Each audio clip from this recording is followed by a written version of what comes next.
जय मां कामाख्या। आपका बहुत बहुत स्वागत है कामाख्या धाम में। मार्च माह मेष राशि सन 2022 कैसा रहेगा आइए जानते हैं, लेकिन उससे पहले एक नजर डालते हैं मुख्य त्योहारों पर। 1 तारीख को महाशिवरात्रि व्रत है, 2 तारीख को अमावस्या है, 10 तारीख को होलाष्टक प्रारंभ होने जा रहे हैं, 14 तारीख को आमलकी एकादशी और 17 तारीख को होलिका दहन, 18 तारीख को फागुन मास की पूर्णिमा या होली पर्व या होलाष्टक समाप्त हो रहे हैं और 25 तारीख को शीतला माता जी का व्रत और 28 तारीख को पाप मोचनी एकादशी। अब हम बात करते हैं ग्रह गोचर की। बुध कुंभ राशि में 6 मार्च को प्रवेश करेंगे। सूर्यदेव मीन राशि में अर्थात द्वादश भाव में मेष राशि वाले जातकों के लिए 14 मार्च को पहुंच जाएंगे और बुध देव पुनः मीन राशि में 24 मार्च को प्रवेश करेंगे। अर्थात सूर्य और बुध का योग 24 मार्च को आपको द्वादश भाव में मेष राशि वाले जातकों को देखने को मिलेगा। अब हम बात करते हैं ग्रहों की। राहु देव द्वितीय भाव पर विराजित हैं और सूर्य बृहस्पति वह कुंभ राशि में एकादश भाव में विराजित हैं और शुक्र शनि मंगल और बुध यह मकर राशि में अर्थात दशम भाव पर विराजित है। बात अगर हम करते हैं केतु देव की तो केतु अष्टम भाव पर विराजित है। हम अगर राहु देव की बात करें या लग्नेश की बात करते हैं, सर्वप्रथम लग्नेश मंगल देव और वह दशम भाव पर विराजित है और दशम भाव पर मंगल देव निश्चित मान सम्मान प्रतिष्ठा में 4 चांद लगा देंगे और जो शत्रु हैं उनसे आपको धन दिलाएंगे। जो जातक आपको धोखा देने की फिराक में थे वह आपसे दूर चले जाएंगे अर्थात धोखा नहीं दे पाएंगे। लेकिन इसमें एक ग्रह और भी आ रहा है कि 14 तारीख को जब सूर्य देव द्वादश भाव में विराजित होंगे तो निश्चित है वहां पर वह आपको धोखा दे सकते हैं, मान सम्मान प्रतिष्ठा में हानि हो सकती है। फिर कहेंगे गुरुदेव आपने तो मंगल के लिए बहुत शुभ बता दिया था लेकिन हमारे साथ तो धोखा हो गया। ऐसा हो सकता है क्योंकि मंगल की अपनी माया है, सूर्य देव की अपनी माया है, सभी ग्रहों की अपनी अपनी माया होती है। सबसे पहले हम जानते हैं कि इस माह में किस दिन हमको कार्य करना चाहिए या नहीं करना चाहिए, शुभ है या अशुभ है वह दिन।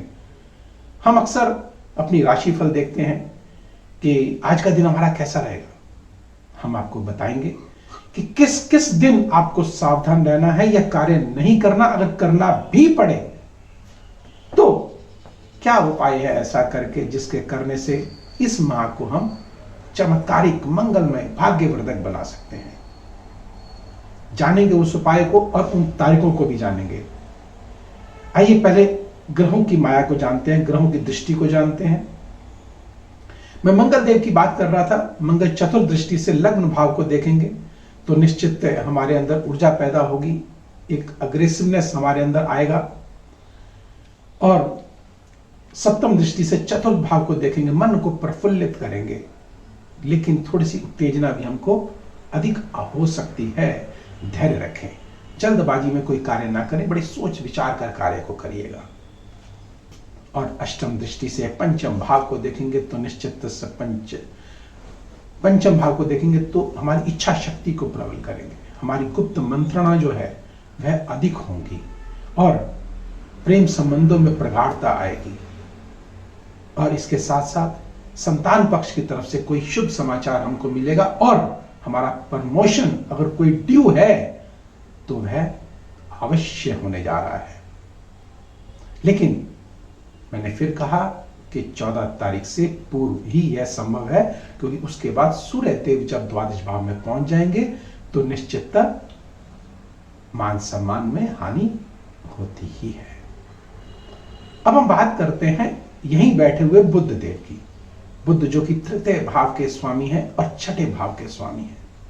आप अगर कोई ऋण लेने की सोच रहे हैं तो निश्चित आपको ऋण अवश्य मिल जाएगा और आपके पराक्रम में भी आपकी वृद्धि होगी। जो आपका पिछले कुछ माह में जो आप कार्य कर रहे थे, आपको लाभ नहीं मिल पा रहा था, निश्चित आपको इस माह मिलने जा रहा है और आप शत्रुओं से भी लाभ उठा पाएंगे, अर्थात उनको परास्त कर पाएंगे और आप ऋण भी चुका पाएंगे। मान सम्मान आपका बढ़ेगा, व्यापार आपका बढ़ेगा और कोई अगर आपकी कोई योजना है तो वह अवश्य निश्चित फलित होती दिखाई दे रही है। अर्थात मेष राशि वाले जातकों के लिए निश्चित यह माह स्वर्णिम माह होने जा रहा है। अब हम बात करते हैं शुक्र देव की। शुक्र जो कि द्वितीय भाव के स्वामी है और सप्तम भाव के स्वामी है। द्वितीय भाव जो कि धन परिवार कुटुंब का होता है, तो निश्चित दशम भाव पर तो धन से आप बढ़ेंगे, मान बढ़ेगा, आपका परिवार में मान बढ़ेगा, इज्जत बढ़ेगी और ओहदा आपका ऊंचा होगा और अचानक होगा ये, क्योंकि द्वितीय भाव में राहु देव भी बैठे हुए हैं जो कि अचानक आपको यह उपलब्धि कराते हैं। सप्तम भाव से भी संबंधित है तो निश्चित प्रेम भाव में प्रगाढ़ता आएगी, पति पत्नी में अच्छे संबंध होंगे और आप दूर दराज की यात्रा भी कर सकते हैं। और कोई अगर नई योजना अगर आप बना रहे हैं, नया व्यवसाय करने के लिए, तो आप कामयाब अवश्य होंगे। और शुक्र देव का संबंध सौंदर्य प्रसाधन से होता है, सुंदरता से होता है, तो अगर आप इससे संबंधित कोई कार्य कर रहे हैं तो आपको लाभ इस माह अवश्य होगा। अब हम बात करते हैं शनिदेव की। शनिदेव दशम भाव पर ही अपनी ही राशि में विराजित है। प्रमोशन अवश्य होने जा रहा है, मान सम्मान अवश्य बढ़ेगा, आपका भाग्य में वृद्धि होगी, कोई उच्च पद आपको प्राप्त होने जा रहा है। और हां, एक विशेष जानकारी देना चाहता हूं कि 5 राज्यों में इलेक्शन होने जा रहा है। लोग टिकट के लिए लालायित हैं, चुनाव जीतने के लिए लालायित हैं। क्या होगा? तो निश्चित याद रखिएगा कि मेष राशि वाले जातकों के लिए बहुत ही उत्तम माह है ये मार्च माह। और अपनी मूल कुंडलियों में एक बार अवश्य आंक ले, ध्यान रखिएगा इस बात का भी। वहां पर अगर स्थिति अगर खराब अगर हुई, फिर कहेंगे गुरुदेव आपने ये क्या कह दिया हमें। अगर आप चाहते हैं कि चुनाव को जीतना या टिकट प्राप्त करना मन के मुताबिक, तो मेरा अगला वीडियो देखिएगा। उसमें आपको किस प्रकार से हम टिकट को हासिल कर सकते हैं उसका उपाय है, और किस प्रकार हम चुनाव जीत सकते हैं, ऐसा कौन सा उपाय है। मां कामाख्या का तांत्रिक उपाय आपको मिलेगा और आप लाभान्वित अवश्य होंगे। अब हम बात करते हैं बृहस्पति देव की।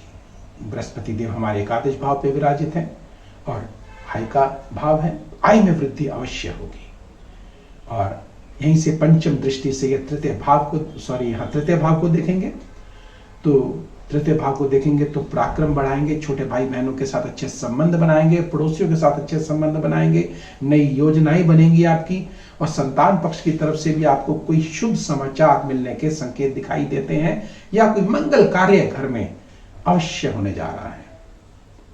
और हम सप्तम दृष्टि से अगर देखेंगे तो पंचम भाव जैसे मैंने बताया है, और नवम दृष्टि से यह सप्तम भाव को देखेंगे तो जो आपके कार्य, दैनिक आय के जो कार्य हैं या दैनिक जो आय जो होने वाली है वह बहुत उत्तम होने जा रही है, अर्थात उसमें बढ़ोतरी अवश्य होगी।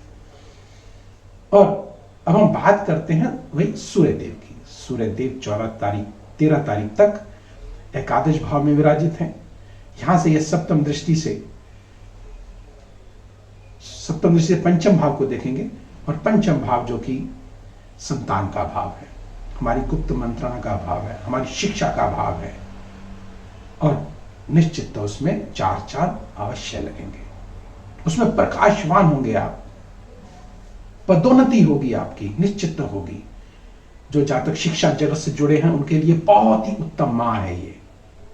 लेकिन ध्यान रखिएगा, यहीं से 13 तारीख को 14 तारीख को जब ये सूर्यदेव द्वादश भाव में पहुंच जाएंगे तो निश्चित बहुत बड़ा नुकसान आपको हो सकता है, सावधान अवश्य रहें।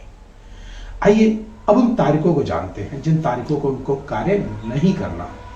वह 3 तारीख, 4 तारीख, 13, 14, 22, 23 और 31 तारीख भूल कर भी इन तारीखों को कार्य ना करें। अगर करना भी पड़े तो क्या करें? एक छोटा सा उपाय है जिसको करके निश्चितता इस माह को आप मंगलमय बना सकते हैं। वह क्या है? पंचमुखी रुद्राक्ष को लीजिएगा और उस पर कामिया सिंदूर को लगाइएगा और रात्रि को अपने पास अवश्य उसे रखें।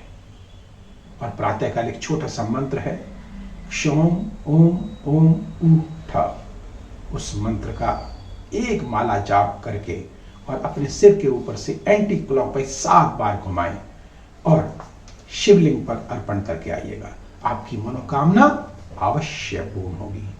अगर आप चाहते हैं कि अगला वीडियो आपके पास सबसे पहले पहुंचे तो आप इस वीडियो को लाइक करें, सब्सक्राइब करें और बेल बटन को अवश्य दबाएं, जिससे अगला वीडियो आपके पास सबसे पहले पहुंचे और आप लाभान्वित हो सके। अब समय की सुई इशारा कर रही है कि मुझे अपनी वाणी को यहीं विराम देना होगा। जय माता।